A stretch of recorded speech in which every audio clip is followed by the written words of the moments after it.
24절 신약성경 64페이지 말씀입니다. 저와 여러분이 교독하여서 하나님의 말씀을 봉독하도록 하겠습니다. 너희가 하나님의 계명을 버리고 사람의 전통을 지키느니라.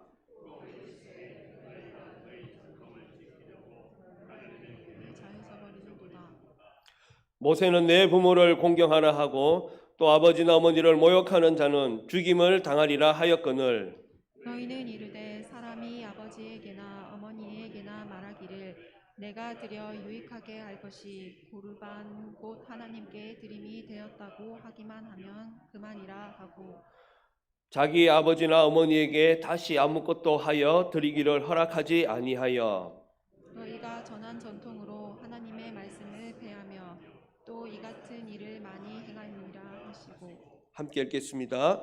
무리를 다시 불러 이르시되 너희는 다 내 말을 듣고 깨달으라. 아멘. 이 시간 고르반이라는 제목으로 말씀 전할 때 큰 은혜 받으시길 바랍니다.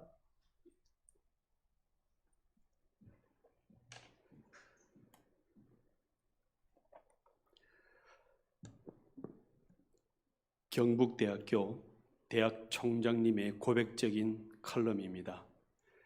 내 고향은 경남 산청이다. 지금도 가난한 곳이다. 그러나 아버지는 가정 형편도 안 되고 머리도 안 되는 나를 대구로 유학을 보내셨다. 대구 중학교를 다녔는데 공부가 하기 싫었다. 1학년 8반 석차는 68명 중에 68등 꼴찌를 했다. 부끄러운 성적표를 가지고 고향에 가서 보일 자신이 없었다. 당신이 교육을 받지 못한 한을 자식을 통해 풀고자 했는데 꼴찌라니. 끼니를 제대로 잊지 못하는 가난한 소장농을 하면서도 아들을 중학교 보낼 생각을 한 아버지를 떠올리면 견딜 수가 없었다. 그래서 성적표를 68명 중에 1등으로 고쳐서 고향 아버지께 보여드렸다. 아버지는 초등학교도 다니지 않았으므로 1등 것이다. 대구로 유학한 아들이 집으로 왔으니 친지들이 몰려와 찬석이는 공부를 잘하더냐 물었다. 그때 아버지는 이번에는 어쩌다 1등을 했는가배. 앞으로 두고 봐야지. 친척들이 얘기합니다. 자식 하나는 잘 뒀네. 1등을 했으면 책거리를 해야지. 이튿날 강에서 맥을 감고 돌아오니 아버지는 한 마리뿐이었던 돼지를 잡아 동네 사람들을 모아놓고 1등에 대한 잔치를 벌였다. 그 돼지는 가난한 우리 집의 재산 목록 1호였다. 기가 막힌 일이 벌어진 것이다. 아버지 하고 불렀지만 다음 말을 할 수가 없었다.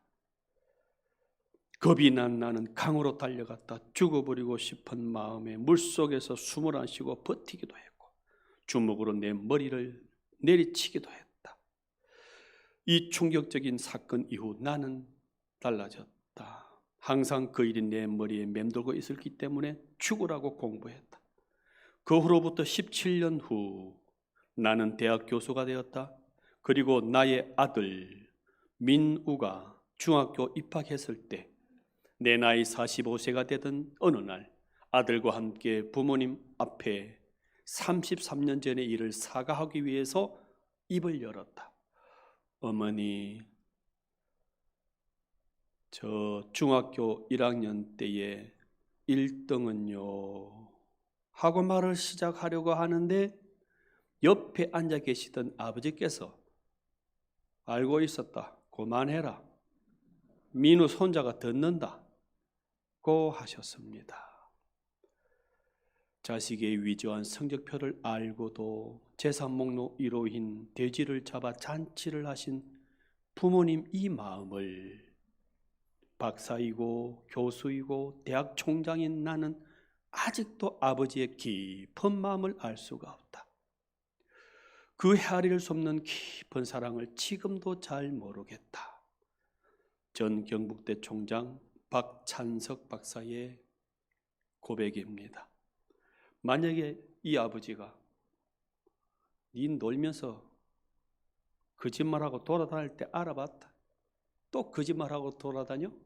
만약 그랬다면 이 아이는 평생 속이고 기죽은 아이로 살았을 것입니다. 그런데 알면서도 덮어주시고 33년간을 기다려준 이 아버지 사랑이 자기를 살려내게 된 거예요. 큰 사랑이 큰 사람을 만들어내는 거예요. 아버지 믿음대로 이 아들은 자라가줬던 거예요. 하나님이 자녀를 이 땅에 보내실 때에 하나님의 사랑으로 길러라고 우리 가정 속에 태어나게 하시고 부모를 주시는 거예요. 우리 부모의 역할은 사랑스러운 이 자녀를 보호하고 가르치는 것입니다.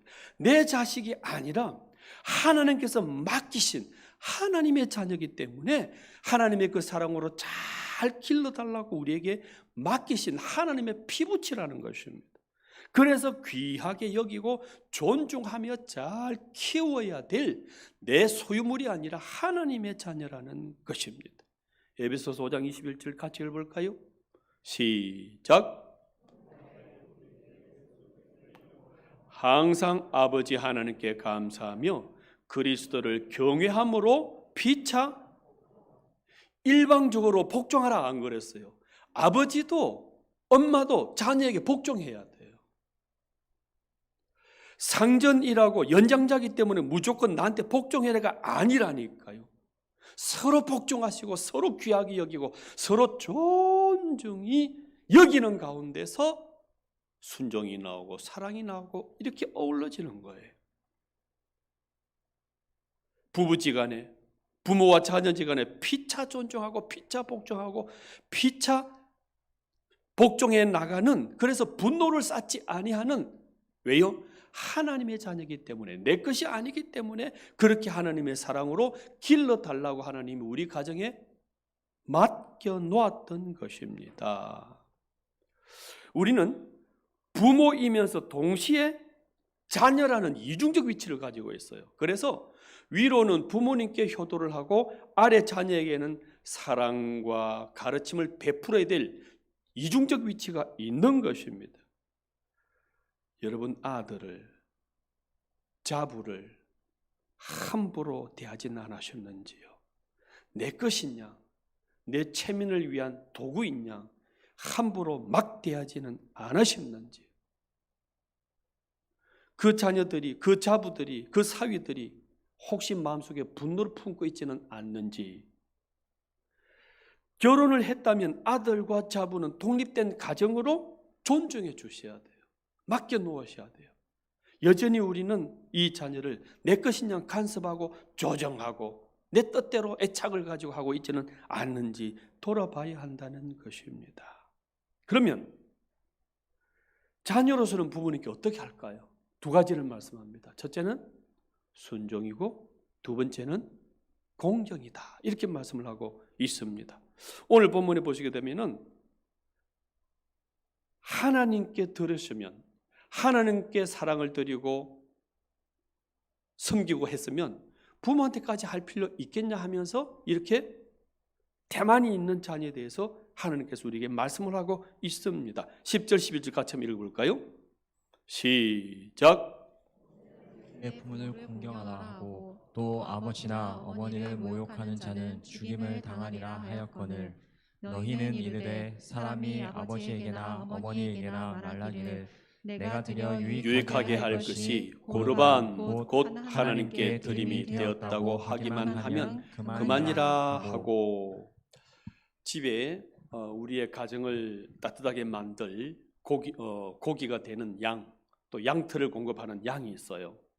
그런데 이걸 가지고 이제 하나님께도 드리고 부모님께도 드려야 되는데, 이 양이나 재물을 딱 가지고 하늘을 향해서 하나님께 드릴 것입니다 하고 고르반 이렇게 선포하게 되어지게 되면 그 시간부터 이것은 하나님 것이 되고 내 것이 아니기 때문에 함부로 쓸 수가 없어요.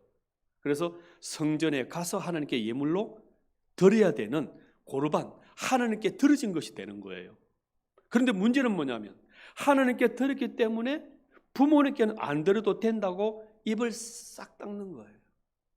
하는 게 다 있으면 됐지 뭘 또 부모님까지 하냐고. 하나님을 사랑하는 만큼 부모님도 사랑하셔야 되고, 안 보이는 하나님을 섬기듯이 보이는 하나님이 되는 부모님을 섬기라고 말씀하고 있습니다. 그래서 레위기 17장에 보시게 되면은 너희들이 부모를 경외하라 그래요. 경외하다는 뜻은 하나님께만 쓰는 단어예요. 그런데 하나님께 쓰는 그 단어를 부모에게, 자녀에게 말하면서 내 부모를 하나님같이 경외하라 이렇게 말씀하고 있는 것입니다. 안 보이는 하나님께 드리듯이 보이는 하나님이 되는 부모님께도 드리는 너의 표현이 필요하다고 말씀하고 있는 것입니다. 이런 분이 있기도 합니다. 부모님 날 돌보지도 안 했고 늘 때리기만 했는데 뭘 순종할 게 있겠습니까? 그때 에베소서 6장 1절에 말씀하십니다. 자녀들아, 어디 안에서 너희 부모에게 순종하라 그랬습니까? 주 안에서. 엔 크리스토스. 이 안이라는 것은 엔, 곧 그 뜻이 뭐냐 그러면은 뭐뭐 때문에 뜻이 가깝습니다. 인이라는 뜻보다는 때문에, because, 주님 때문에 순종하라는 거예요. 순종하기 싫은 부모지만은 네 감정을 떠나서 창조 질서대로 세운 그 주님을 생각해서 순종하라는 거예요. 하나님 이 땅에 창조를 하시고 가정을 세우셔서 이 모든 땅에 생육하고 번성하고 하나님의 말씀이, 사랑이 다스려지는 이 가정을, 이 국가를, 이 사회를 세우기를, 하나님 나라를 건설하기를 원하시고 시작하셨어요. 그래서 너는 부모를 사랑하고 공경하며 순종하며 그 안에서 자녀들이 잘 양육으로 말씀으로 받아가지고 하나님 나라를 이루어가는 이 큰 하나님의 뜻, 하나님의 창조 질서를 따라서 그것을 생각하여 그 주님의 말씀 안에서 순종해야 되지. 감정, 사랑할까 말까, 공경할까 말까 이런 차원의 문제가 아니라는 것입니다. 부모를 사랑하라 말씀하지 않고 부모를 순종하라 그래요. 사랑할까 말까? 사랑할 만큼 부모가 가치가 있어? 그런 수준이 돼? 이것 따지고 할 문제가 아니라, 감정적인 문제가 아니라 마땅히 창조 질서를 따라서 하나님의 말씀을 따라서 순종하고 그를 섬겨야 하는 그 하나님 뜻 안에서 순종할 수 있어야 되는 문제이지, 사랑할까 말까 하는 감정 문제가 아니라 이렇게 말씀하고 있습니다. 부모님이 도덕적이고 내게 해준 것이 많아서 고마워서 사랑하고 순종하고 공경하는 것이 아니라 부모님의 그 행위나 모습이나 수준에 관계없이 잘못하고 그분이 잘하고 못하고 하는 그 잘잘못은 하나님 관계 속에 맡겨놓고 내가 할 것은 하나님이 명하신, 하나님이 창조 질서대로 만들어주신 사랑, 순종, 공경을 하라 이렇게 말씀하고 있는 것입니다. 잠언 23장 22절 같이 한번 읽어볼까요? 시작. 그 낳은 아비에게 청종하고 내 늙은 어미를 경히 여기지 말지니라. 아버지가 나이가 들고 어머니가 나이가 들면요, 우리한테 줄 게 없어요. 그때부터 무시당하는 거예요.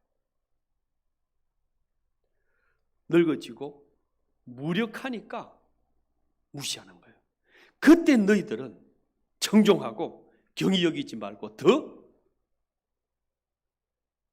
공경하고 사랑해 나가라 이렇게 말씀하고 있는 이유는 창조하신 주님의 말씀 때문에, 주님의 뜻, 주님의 그 질서 때문에 순종하는 것이지 감정 여부 문제가 아니라 너는 순종할 위치로서 우리에게 주셨다 이렇게 말씀하고 있습니다. 한 번 더 말씀드립니다.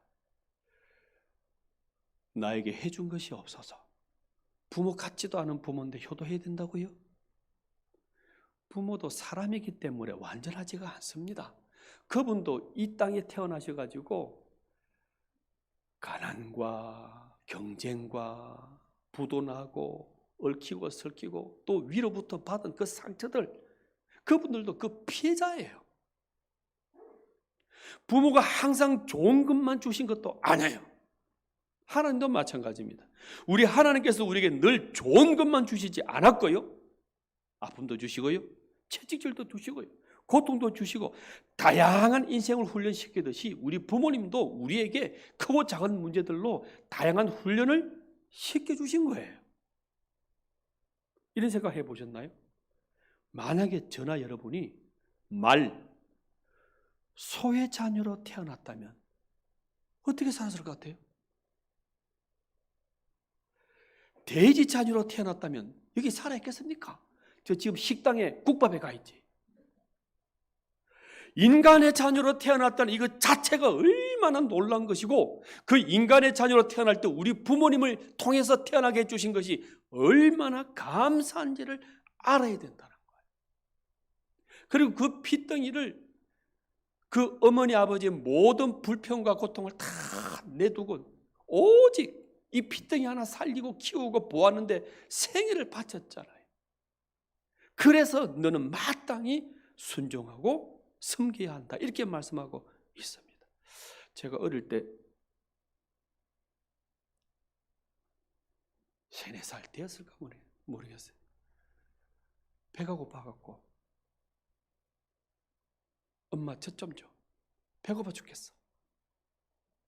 그 떼약볕에서 일하시고 바지 지게 지고 그릇 나르시고 모내기 하시고 하는 그 어머니가 오셔가지고 언제든지 젖을 주셨어요. 아무리 피곤하고 지금 밥 짓고 밥 먹어야 되는데 그러지 않으셨어요. 자식을 위한다면 뭐든지 다 해주셨어요. 그래서 그 떼약볕에 일하고 오신 엄마 붙들고 이 철부지가 엄마 저 그때 먹었던 젖이 왜 기억나냐 그러면요, 그 전 맛이 짭짤한 거예요. 왜요? 그 땀 흘린 몸으로 오셔가지고 그렇게 그냥 먹이시니까, 그렇게 하면서까지 모든 희생을 다해서 우리를 길러주셨던 거예요. 여러분 삶을 위해서 가장 긴급한 것이 뭐라 생각하세요? 가장 중요한 것이, 가장 필요한 것이 뭐라 생각하세요? 직장일까요? 돈일까요? 아니에요. 가정이에요.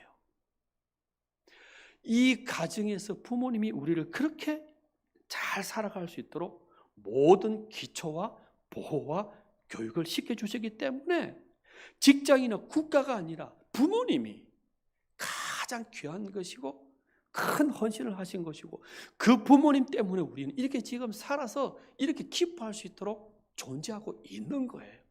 그래서 부모님을 사랑하고 순종하고 섬기시기를 주의 이름으로 축복합니다. 두 번째는요, 순종할 뿐만 아니라 두 번째는 공경하라 그랬어요. 이 공경이라는 뜻은 뭘 말하냐 그러면은 6장 2절 3절 한번 읽어보겠습니다. 같이 읽어요. 시작. 아버지와 어머니를 공경하라. 이것은 약속이 있는 첫 계명이니 이로써 네가 잘되고 땅에서 장수하리라. 어려서는 순종하고 결혼으로 분가하면 공경으로 돌아가라는 거예요. 어릴 때는 자라야 되고 배워야 되기 때문에, 보호를 받아야 되기 때문에 순종하셔야 돼요. 그런데 이제 결혼했어요. 성인이 됐어요. 분가를 했어요. 독립을 했어요. 그때부터는 너가 공경하라, 이렇게 말씀하고 있습니다. 이 카베드라는 공경은 인격, 자존심, 명예, 이런 걸 말해요. 부모님이 내가 명예롭게 대접받고 있는 존재구나 하는 것을 느끼도록 공경해 주라는 거예요. 무시하는 것이 아니라, 초라하게 있는 것이 아니라 정말 내가 따뜻하게 명예롭게 대접받고 있다는 자존심을 느끼도록, 그 인격이 되도록 공경해 드리는 것이 카베드라는 뜻입니다. 분가했다고 독립했다고 이제 다 컸다고 부모님께 선물도 안 해요? 아니에요. 마땅히 그 공경의 표현으로서 부모님께 나아가서 공경을 표하고 선물을 드리고 섬겨야 한다는 것입니다. 또한 부모님들께서는 그걸 기억하셔야 돼요. 내 자녀가, 자부가 결혼을 해서 독립을 했다면 이제는 순종해서 공경으로 바뀐 것을 알고 간섭이나 조정하는 것을 중단하셔야 돼요. 그 경계선을 지키셔야 돼요. 이 땅의 문제는 이 경계를 몰라서 문제가 자꾸 갈등이 생기는 거예요. 이 애착이나 간섭이나 조정하는 이 경계선을 거기서 딱 멈추셔야 돼요. 부모님과 자녀가 함께 알 것이 뭐냐 그러면은 어려서는 순종하지만 이제 성인이 되고 분가하고 가정을 독립시켰다면 공경하는 자리로 이제 약간 바뀌는 거예요. 하나님께서는 말씀하십니다. 왜 부모님을 향하여 사랑하라는 말씀하지 않고 공경하라는 말씀하겠습니까? 사랑하나 안 하나 이 감정을 떠나서 마땅히 네가 성인이 되고 가정을 가지고 독립했지만 이제는 공경 차원으로 부모님을 바라보라 이렇게 말씀하고 있습니다. 예를 들어서 결혼한 자녀 집에 갔습니다. 가는데 보니까 부엌이 가구가 영 엉망인 거예요. 그래서 이 시어머니가 이게 뭐고 화분을 왜 이어놔두고 그 용돈도 그리 쓰냐? 이 자녀를 이렇게 제대로 가르치는 거냐? 이렇게 막 바꾸라 그러고 꾸중을 하면은 남편은 엄마 편을 들어야 돼요? 아내 편을 들어야 돼요? 다시 질문을 드릴게요. 시어머니가 이렇게 바꾸고 저렇게 간섭하면서 꾸중을 하면 남편은 시어머니, 자기 엄마 말을 들어야 돼요? 아내 말을 들어야 돼요? 옆에 지금 시부모가 있어요?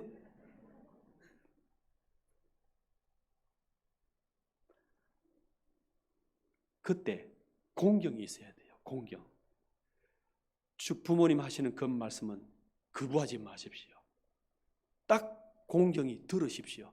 예, 어머니 말씀 고맙습니다. 왜요? 사랑으로 하는 말씀이기 때문에 마땅히 공경으로 받으십시오. 그러나 말씀 감사하고 너무 고맙습니다. 그러나 저희들이 잘 언론해서 저희들이 잘 알아서 하겠습니다. 하고서는 아내 말을 따라가야 돼요. 왜요? 순종해서 공경으로 체인지해야 되고 순종 단계에서 공경 단계라는 독립된 성인 가정이기 때문에 이 부모가 간섭하고 조정하는 것은 더 이상 하시면 안 되는 거예요. 그러나 그 말을 무시하지 마십시오. 엄마 그러면 안 되지. 이게 뭐야 이게. 받아들이십시오. 그대로 받아들이되 부부 소신껏 그렇게 하십시오. 왜요? 부모도 인간이기 때문에 틀릴 수가 있어요. 그리고 부모님은 잘 안 변해요. 살아오셨던 그대로를 계속 잔소리로 했던 말 또 하고 계속 되풀이 하실 거예요. 부모 바뀌기를 기대하지 마시고 그냥 받아주셔야 돼요. 부모님은 완전하지도 않고 시대가 변하고 문화도 변하는데 우리 뇌 구조가 따라가지 못하기 때문에 받아주셔야 돼요. 그대로 공경하시고 아내와 같이 독립된 가정으로서 소신껏 그렇게 살아가는 거예요. 부모님을 받아주십시오. 공경하십시오. 그리고서는 그 경계선을 따라서 분가된 남편과 아내가 같이 잘 협력해서 공개하는 마음을 가지고 가정을 꾸려나가기 시작하시면 되는 것입니다.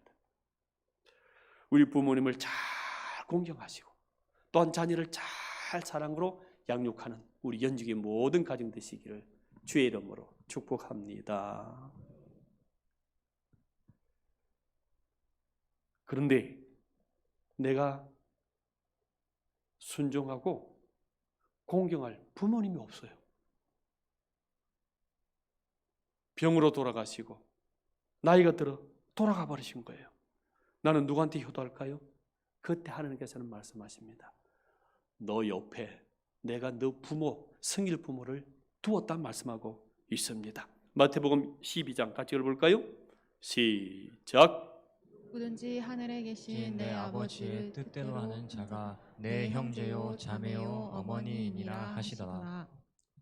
육신의 부모만 부모가 아니라는 거예요. 내가 너 옆에 성도를, 이웃을, 사람들을 붙여놨다는 거예요.